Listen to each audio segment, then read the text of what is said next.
तो कहानी अब आ चुकी है अपने 7वें और सच कहूं तो सबसे ज्यादा डरावने मोड़ पर, जिसका नाम है हवेली का तंत्र जाल। जी हाँ, कहानी का सबसे खतरनाक मोड़ वो अब शुरू हो रहा है। और एक बात तो पक्की है, यहाँ से डर कम नहीं होगा बल्कि कई गुना बढ़ जाएगा।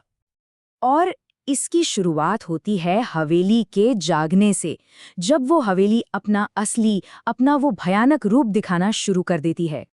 सीन कुछ ऐसा है कि विकास जमीन पर गिरा पड़ा है, उसके सीने से खून बह रहा है। लेकिन ये सिर्फ एक घाव नहीं है, ये तो बस एक शुरुआत है, क्योंकि यही खून एक बहुत ही भयानक सिलसिले को जन्म देने वाला है। फर्श खून को सिर्फ सोख नहीं रहा था, नहीं, कुछ कुछ और ही हो रहा था। ऐसा लग रहा था मानो हवेली जिंदा हो गई हो, प्यासी हो, और वो विकास के खून को अपनी तरफ खींच रही थी। और इसके बाद तो सब कुछ बहुत तेजी से बदलता है। सबसे पहले खून फर्श की दरारों में समा जाता है, फिर जहां जहां खून की बूंदें गिरती हैं वहां पर पुराने मंत्रों के निशान चमकने लगते हैं, और आखिर में दीवारों पर संस्कृत के श्लोक खुद ब खुद जलकर उभरने लगते हैं। और ये सब देखकर अजय की कांपती हुई आवाज में एक बात निकलती है जो सब कुछ साफ कर देती है। वो कहता है, ये तो पूरा तंत्र जाल है। मतलब साफ था, वो किसी मामूली भूतिया घर में नहीं है, बल्कि एक सोची समझी एक तांत्रिक रचना में बुरी तरह फंस चुके हैं। और जैसे ही उन्हें इस जाल का एहसास होता है ना, उस जाल को बनाने वाला भी सामने आ जाता है। कौन? सावित्री, अपने असली भयानक रूप में। सावित्री का चेहरा अब पहले जैसा नहीं रहा, वो पूरी तरह बदल चुका है। उसकी आंखें एकदम खून की तरह लाल, दांत लंबे और नुकीले हो चुके हैं, और उसका शरीर आधा इंसान और आधा राख जैसा दिख रहा है।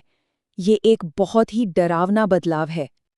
और फिर वो सिर्फ अपना हाथ उठाती है, बस एक इशारा, और दीवारों से कंकाल खुद दीवारों को फाड़कर बाहर निकलने लगते हैं। और ये सिर्फ हड्डियों के ढांचे नहीं हैं, ये जिंदा हैं। बचने की जो भी छोटी मोटी उम्मीद बची थी वो इस एक लाइन से खत्म हो जाती है। उनमें से एक कंकाल अपनी ठंडी बेजान आवाज में कहता है, भाग नहीं सकते, सब यहीं सड़ोगे। अब ये बात साफ हो चुकी थी, मौत सामने खड़ी थी, भागने का तो कोई रास्ता बचा ही नहीं, और अब मौत का शिकंजा और कसने वाला था। सावित्री अब अपना फैसला सुनाती है, और उसके फैसले में रहम की कोई गुंजाइश नहीं है। वो विकास की तरफ देखकर कहती है, मरना ही तेरी सजा है, पर तेरे साथ ये दोनों भी यहीं दफन होंगे। मतलब साफ था, कोई भी जिंदा नहीं बचने वाला। और जैसे ही वो ये कहती हैं, छत से मोटी मोटी जंजीरें नीचे गिरती हैं और अजय रोहित को कसकर जकड़ लेती हैं। वो छटपटाते हैं, लेकिन सब बेकार, वो पूरी तरह से लाचार हो चुके थे। लेकिन हार मानने की जगह रोहित एक आखिरी दांव खेलता है। वो हताश होकर चिल्लाता है, अगर तुझे इंसाफ चाहिए तो हम तेरी मदद करेंगे। ये बचने के लिए उसकी आखिरी कोशिश थी, सावित्री की भावनाओं को कुरेदने की एक कोशिश। और रोहित के इसी बात से कहानी एक बिल्कुल नए मोड़ पर आ जाती है। सवाल अब है, इंसाफ या विनाश? हैरानी की बात है, रोहित की बात असर कर जाती है, बस एक पल के लिए। सावित्री रुक जाती है।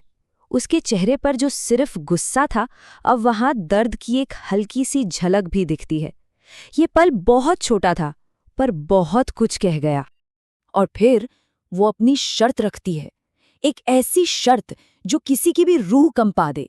वो कहती है, अगर सच में मेरी मदद करना चाहते हो तो मेरे कातिल की पूरी वंशावली का खून मिटाना होगा।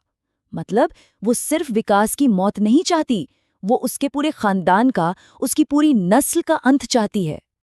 तो अब अजय और रोहित के सामने दो रास्ते हैं, और दोनों ही रास्ते तबाही की ओर जाते हैं। पहला, या तो वो उसकी शर्त मान लें और एक पूरे खानदान को खत्म कर दें, या फिर शर्त मानने से इनकार कर दें और इसी हवेली में जिंदा दफन हो जाएं। और जैसे ही ये दुविधा उनके सामने आती है, ऐसा लगता है जैसे हवेली का काबू खत्म होने लगता है। पहले तो हवेली की दीवारें चटकने लगती हैं, फिर टूटकर गिरने लगती हैं। बाहर देखते हैं तो पूरा आसमान एकदम काला हो चुका है, और इन सब के बीच सावित्री एक भयानक चीख मारती है। उसकी चीख इतनी तेज थी कि सारी खिड़कियां एक झटके में टूटकर बिखर जाती हैं। और देखते ही देखते हर तरफ आग की लपटें फैल जाती हैं। सब कुछ अब सिर्फ विनाश की तरफ बढ़ रहा था। तो इस कहानी को हम आज यहीं इसी एक सवाल पर छोड़ते हैं। क्या अजय और रोहित एक पूरे खानदान को मिटाने की वो भयानक शर्त मान लेंगे, या फिर हवेली में ही अपनी मौत को गले लगा लेंगे? इसका जवाब हमें मिलेगा कहानी के अगले हिस्से में।